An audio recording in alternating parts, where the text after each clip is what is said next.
And so it is important that each of us get involved with the issue. I have the pleasure, since being elected in June, to serve as the co-chair of the Domestic Violence Task Force for the City of Dallas. And it is a position that I do not take lightly. Family members, I have certainly some personal experience with domestic violence, so it's very important to me to get involved with this cause. And so I'm thankful to the mayor and Jennifer Staubach Gates for allowing me the opportunity to serve alongside of her. And she is away today at another domestic violence awareness event. But let me acknowledge two of my colleagues that are here this morning and say thank you to them. And that is our Deputy Mayor Pro Tem Eric Wilson, who represents District 8. And then to my colleague and my strong Delta sister, that is Ms. Carolyn King Arnold, who represents District 4. She's got her purple on this morning. So thank you all for coming. And then we also have joining us some domestic violence advocates. Do we have any of our partner agencies or any task force members that are here today? If you would stand or raise your hand if we have some. So we have some here with us today. And so what brings us here today is that a gentleman who is not a stranger to some of us that have gathered. He is a 3-time Grammy nominee. He is a philanthropist. He is an R&B, sometimes I call it neo-soul artist, who is doing not only a wonderful thing in creating positive music, because he does have a song that we'll hear later in music that highlights domestic violence awareness and brings it to the forefront.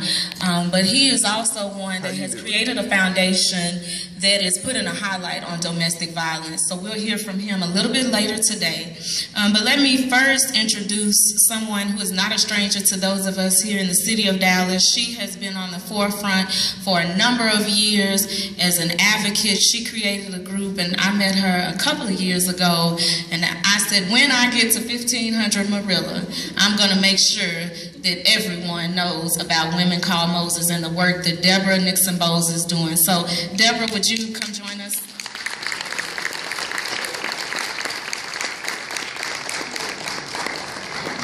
Good morning, everyone. Good morning. Y'all know I'm always say this, but I thank God for this opportunity. I don't take it for granted. So I want to thank Councilwoman Tiffinni, because she didn't have to do there. There's many agencies out here that are doing a great job.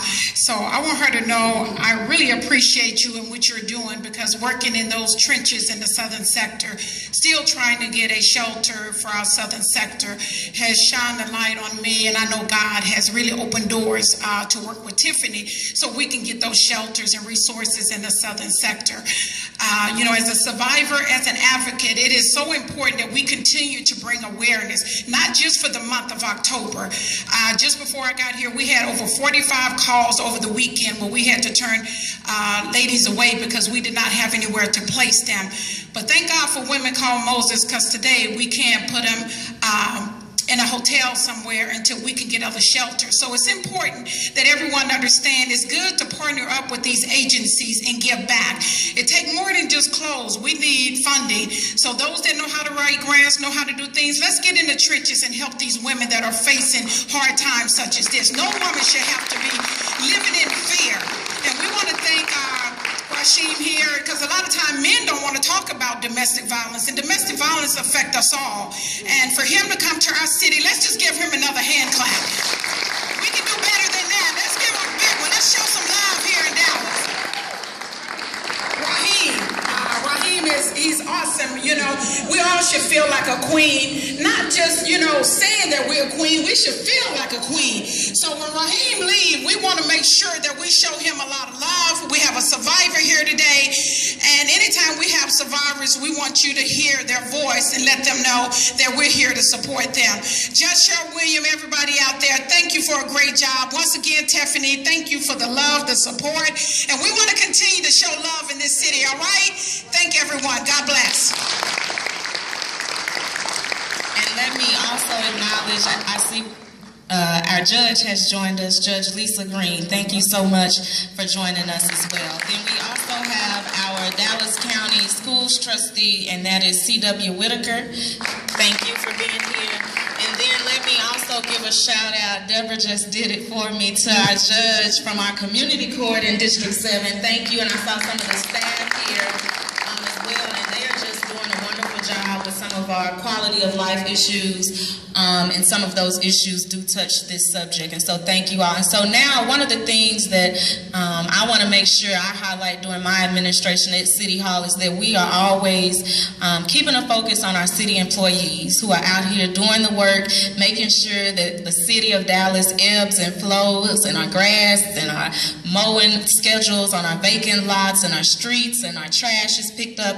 And so we have someone that's going to join me at the podium who is a city employee in our streets department, and she has decided to do the brave thing and share her story this morning. And so let me welcome to the podium Ms. Norda Calderon. Good morning and good afternoon, everyone. I don't have anything written. I was called in on Friday, last minute, to do this, and it is my pleasure not only to get my voice heard here, but hopefully across, mainly to focus on not only on females' domestic violence. Domestic goes beyond. It goes to your children. It affects women and men across the board. Let me begin to let you know that if you hear a little accent, that's because I was raised and born in New York, and now I'm here. I've been here for almost 19 years in Dallas. Thank you for allowing me to be here. This is a beautiful city. A lot of New Yorkers don't understand that, but you know, I'm trying. When I was in New York, I met the father of my children. When I was 16, we both were young. I come from a single family, mom and a grandmother that raised me. So I didn't have any male role models to guide me, to show me what type of man should be in my life. So therefore, my lessons had to be done the hard way. I met a gentleman that had been through the system. He was also 16. He went through a group home. I don't blame him for the outcome of his life. It's the circumstances that brought him to the way he is. We started a relationship. I figured that, you know, him showing me affection and then having control was a way of him showing me love. And that is the wrong way to go. Those are signs. This is very important for me, for everyone to understand that the signs are there from the beginning, that we try to blind ourselves and say, no, that's not what it is, that's one thing. It is important for fathers, not only financially, but emotionally. You have to teach your children the basis of being a father.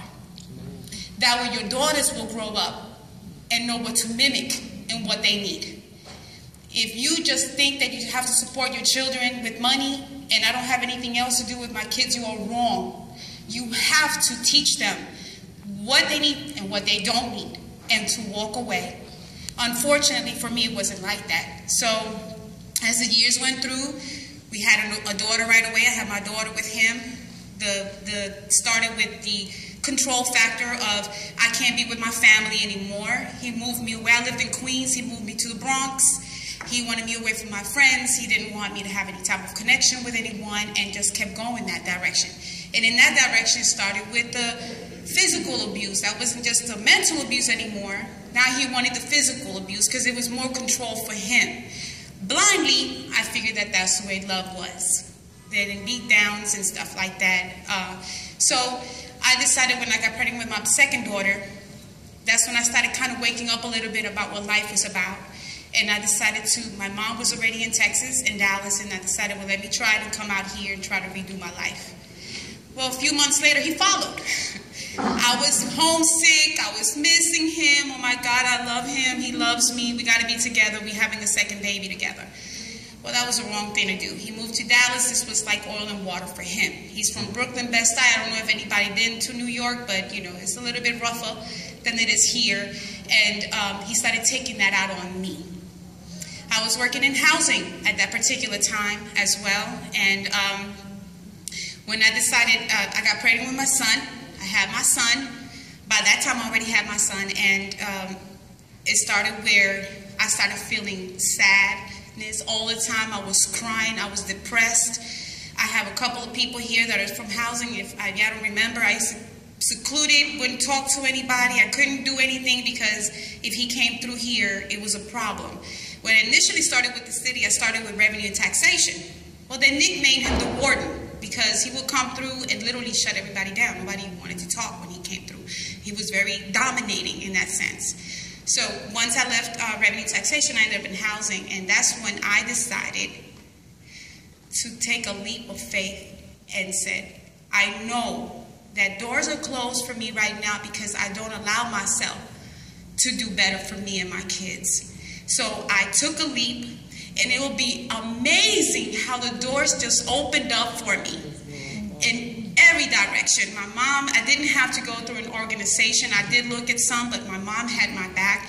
You have to count on the people that are telling you, I have your back. Count on that.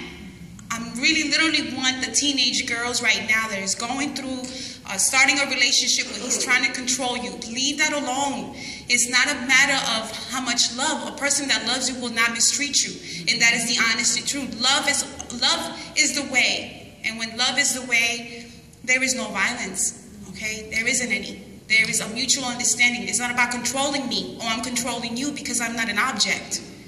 You know, I'm happy that Cancer Month is also equivalent on the same month with domestic violence because domestic violence is a cancer. Okay? It's an epidemic that is hitting all our nations, all our homes. Domestic violence is not just on the physical, like I said before. Your children are paying attention to these things. Children are sponges. They pick up on everything that we do. Everything. And if you think they will not mimic this when they're older, you're wrong. A child either is going to take that direction or they're not going to take it, but why take that chance? Teach them right. Okay, that song, Will Whitney Houston teach them the way, that show them the way? It's the same thing. Do show them the way. That's our future. Understand that as our future. Don't think of selfishly and stick in a relationship and not figure that your children will not be part of the system. They will become part of the system and you don't want that. So that was my focus, my children. I needed to get out because I needed them to see that there was better to life. And I tell you what, right now I have my oldest daughter is 25, my middle daughter is 19, my son is 18. He's playing football. Great kid, have no problems. He's happy that I raised him. He doesn't really miss anything of his father. And my daughters are doing the same thing. They're trying to follow the path the best way they know how. My oldest one, unfortunately, remembers more than my youngest ones do. But she takes that and doesn't allow anybody to mistreat her. And that's important.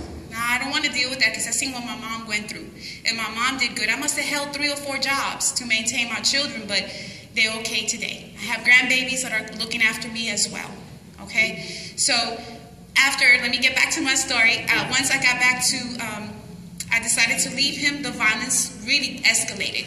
It got to the point that City Hall, thank God for security in City Hall, I love them.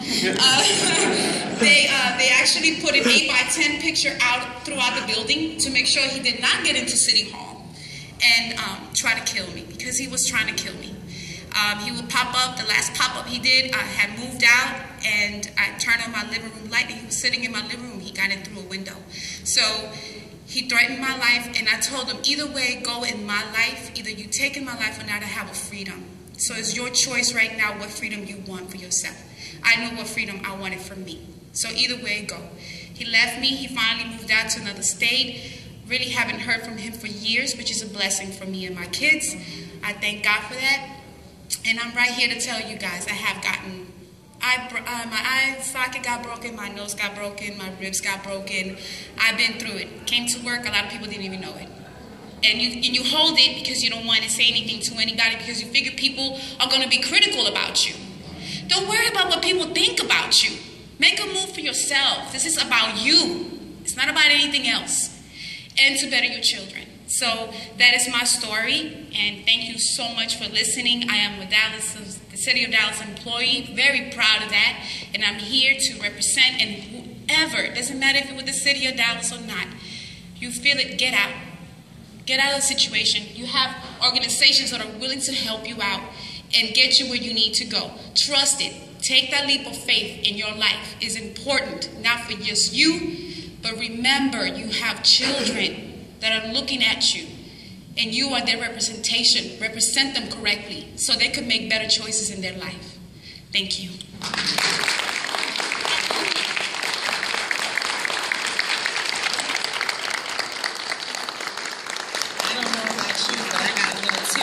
Listening to that story. Thank you so much for being brave and sharing your story with us. It's very important, as Deborah said earlier, especially hearing from professional women, because sometimes we think this issue doesn't affect those that are working in professions. So thank you again.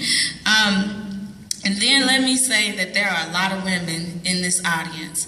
And I want to pause and take the time to say thank you to Mayor Mike Rollins, who made this an issue a couple of years ago and started his Men Against Abuse campaign. And as Jennifer so often says, he uses his bully pit to let us know that this is a men's issue. And so today I'm so excited and so grateful to announce the partnership with our three-time Grammy nominee, Mr. Raheem DeVaughn, because he's a man who has chosen to take the mantle and move this issue and propel it forward, to say that this is an issue that men need to be focused on. And so thank you to this brother for not only doing that, but then coming to Dallas, Texas, to say Dallas.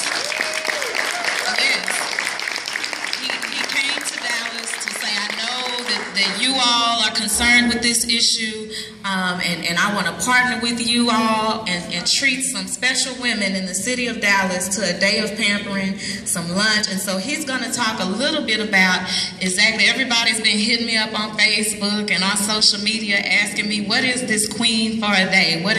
That's the suspense of it all. So I'm so glad that you all came out to find out what Queen for a Day is about. And as we hear some of the music of Raheem DeVaughn, he will then be the next voice at this podium that will talk to us about what Queen for a Day is.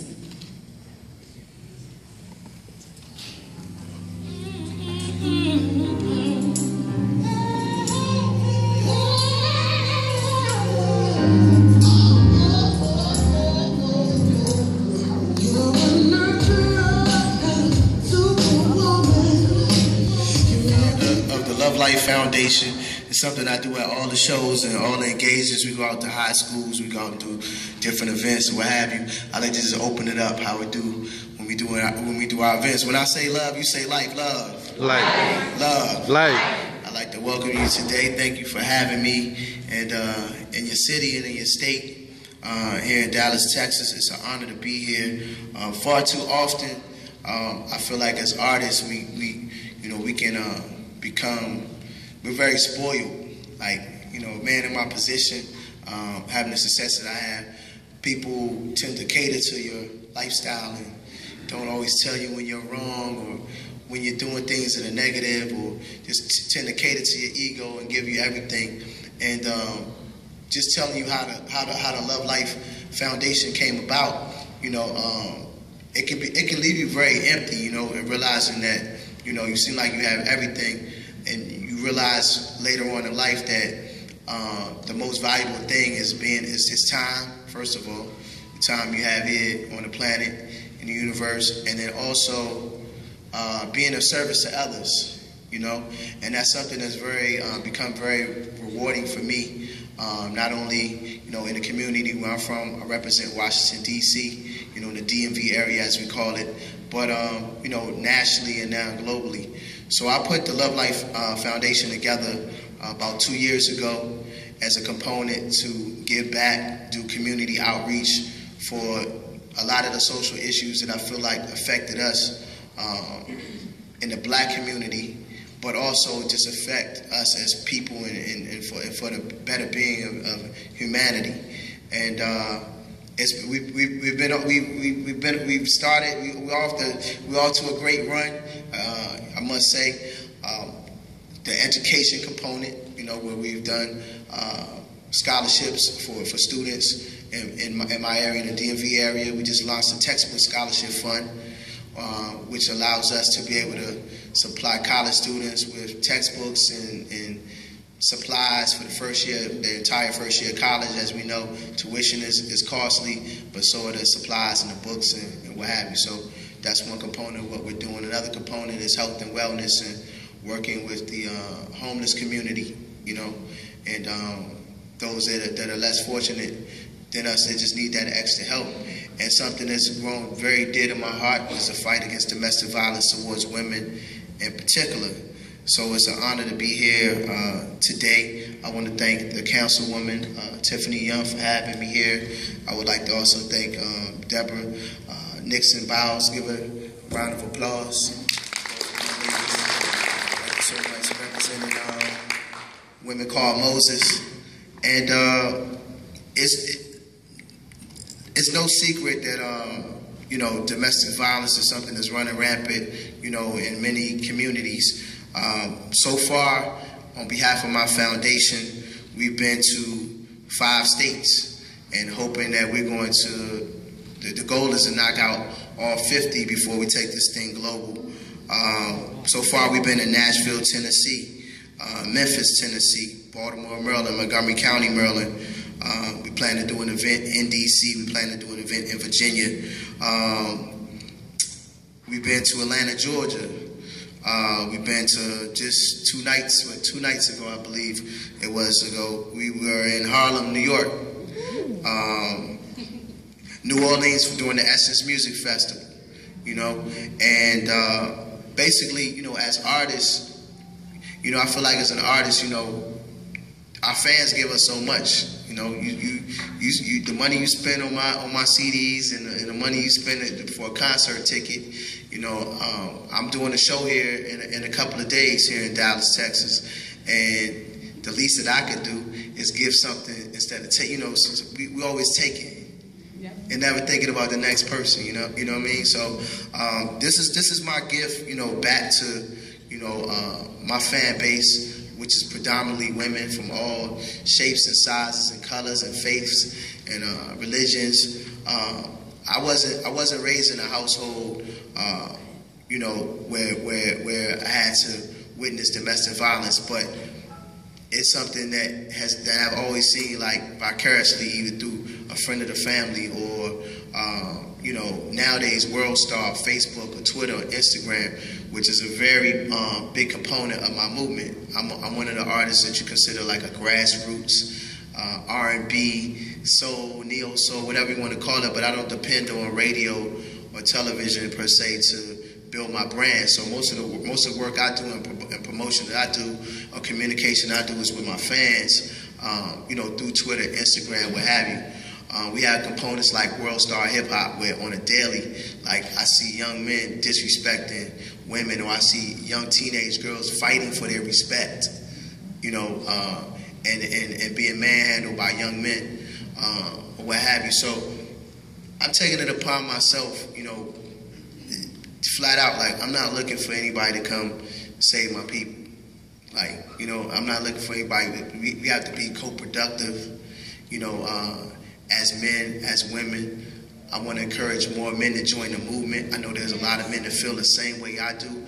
I know there's some men out there that may have been raised in a household where they saw their father, you know, beat on their mother, and made a conscious decision to say, I never want to be like my father. I never want to be like that guy that I saw in my household.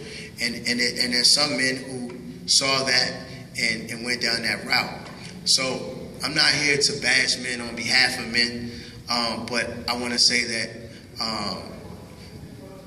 as individuals, as human beings, you know, just like our eating habits and everything else, a lot of the stuff that we do, a lot of times it's hereditary and it's what we see. And I'm also, so I'm here on behalf of the women, I'm here on behalf of the men, and most of all, I'm here on behalf of the children, because we can't forget about the children that are affected by you know, domestic violence. In some cases where it becomes a fatal thing, you know. So you have one parent that's deceased and one parent that's incarcerated, and the child is just in the system. So there's a lot of things that we're doing and that we're going to be doing on behalf of the Love Life Foundation and working with different organizations. The Queen for a Day Spa Takeover, let me touch on that for a minute. So what we do on a perfect day, you know, when we touch the city, there's usually a concert that night, after party, all the festivities of being an entertainer and all of that. But before we get to all of that, we like to touch the city and We partner with local spas in the area and local shelters who house, women who are in transition or who are now, counselors in those positions, but they made a conscious decision to walk away from their situation and also are willing to speak out on their situation. And what we do, we take over a spa for the day, get the nails, hair done, and all that. And it's pretty cool, to walk into one of those experiences and see them fellowshipping. Just yesterday, 20 to 25 women from all walks of life. This is an issue it's not just a black thing, you know what I mean?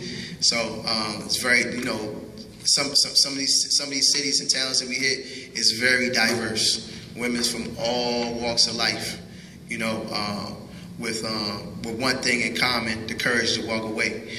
And they fellowship and we laugh and we talk and we cry and, some of these women that went on to read, become poets and publish books and tell their story, and they give us an opportunity to film it, to upload it in hopes that we affect somebody else's life and possibly save someone else's life. And the feedback has been tremendous. The partnerships have been tremendous. This is just the first phase of what we're going to do. I'm hoping that once we hit all 50 states, that we can then go to Washington, D.C., where I represent. It's one of the most powerful places in the country, also in the world, and we can go down on Congress and start to lobby, for better laws, for our women, and our children. It's very important. So let's not forget about that component today. As we have councilwomen and men in the room advocating for the right laws is a major thing as well. So this is the first phase of it. Again, it's an honor to be here, to be heard, and to be appreciated, for this initiative. I want to bring up the founder of the coffee, that's coffee with a K, Coffee Day Spa, Ms. Ty Morrison, the founder of Coffee Day Spa. Maybe not with the mother and father, mother and boyfriend. Gotcha. He's a young man who's very upset because he's trying to protect mom and she turns on him. And kids will tell you everything that's going on if they have somebody that can really listen. So I appreciate that you're working with youth. That's really important stuff. In closing out on your last question, I can't stress that how important that is. Like the youth, like they got next. Like they're the generation next. Like most of us looking in this room, we probably on an average, 25, 30 and up. So we either made our mark or we're making it. We're writing our history right now. But we have to pass that torch down to the youth. Like we can't just put our nose up, ignore that they exist, or write them off, like or ignore the fact that they here because they here, and they ain't going nowhere, and they gotta get to where we're at, and then pass the torch down as well. So it's major across the board, I'm hopeful and prayerful that profound case. And so these stories continue to weigh on me, and I want to make sure that we are serious in the city of Dallas about not bringing awareness to domestic violence, but about ending it in the city of Dallas. And so I beseech each of you to get involved. Talk to your friends when you think they are involved in situations, and just encourage them that there is a way out. Get involved with all of our partner agencies here in the city of Dallas. Help us out on the task force here in the city of Dallas. But any way that you can get involved, go volunteer at some of our courts and see what some of our survivors and victims are going through. I like to use the word survivor because it's such a much more positive term than a victim, and so I like to highlight our survivors. And so make sure that you get involved with the cause. And for those that are still around, because he is such a people person, he talked about being a grassroots artist. We're grassroots kind of folks here too, and we just want to show him some Southern hospitality. We don't give keys to the city anymore, but I will give you a city pen, official City of Dallas pen that we will present to you and just say thank you for continuing to raise awareness. And he will be at the back if you guys want to get in line signing autographs for anyone that would like an autograph. And as we go out, as the pastor would say, as we go down from this place, you will hear one of his tunes called Black and Blue, and it is the song where he talks about domestic violence and really helps to bring awareness to the issue of domestic violence. So we'll hear Black and Blue. So thank you all for coming.